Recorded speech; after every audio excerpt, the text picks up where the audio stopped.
I'm Daniel Williams, field organizer and legislative specialist with Equality Texas. We only have 3 days left in the 83rd regular session of the Texas legislature. And right now, most of the work that's being done is being done by conference committees. Now, in order for a bill to become law, it must pass both the House and the Senate. And each of those bodies gets an opportunity to amend the bill to their liking.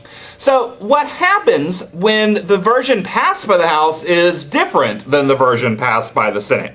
Well, first, the body that originated the bill, either the House or the Senate, gets an opportunity to agree or concur with the changes made by the other side.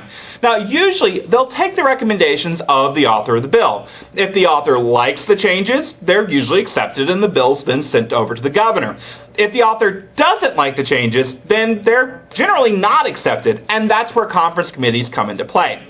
When the changes aren't accepted, the conference committee is created, made up of 5 members appointed by the Speaker of the House and 5 members appointed by the Lieutenant Governor. The committee usually includes both the bill's author and sponsor and the chairs of the House and Senate committees that heard the bill. The other 6 members of the committee are generally legislators who are considered experts in the subject matter of the bill. Conference committees prepare a recommended compromise. Unless they're given specific permission, they can only compromise on the parts of the bill that are different between the House and Senate versions. Anything that's identical in the 2 versions must stay. So, why does this matter to LGBT Texans? Well, one of the bills that's in conference committee right now is Senate Bill 215. Representative Matt Krause of Fort Worth attached an amendment to SB 215 in the House that would prohibit state universities from enforcing non-discrimination policies with their officially recognized student organizations that receive support from the university. The amendment is specifically designed to ensure that LGBT students don't have access to all aspects of student life. The fate of that amendment and the fate of LGBT students around the state now rest in the hands of the 10-person conference committee, most strongly in the hands of the 2 committee chairs, Senator Brian Birdwell of Granbury, SB 215's author, and Representative Rafael Anchia of Dallas, the bill's House sponsor.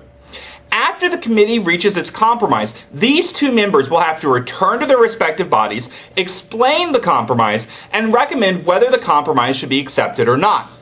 Generally, the recommendations of the author and sponsor are followed. So Anchia and Birdwell are in very powerful positions to influence the process.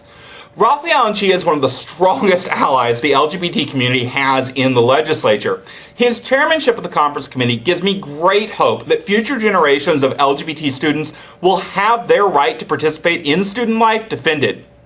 There are 2 key deadlines coming up for the conference committee. The compromise has to be published and distributed to members of the legislature by midnight on tomorrow, Saturday, May 25th, and has to be voted on by midnight on Sunday, May 26th. So we'll find out the fate of this amendment at some point in the next 3 days. Until then, I'm Daniel Williams, field organizer and legislative specialist with Equality Texas.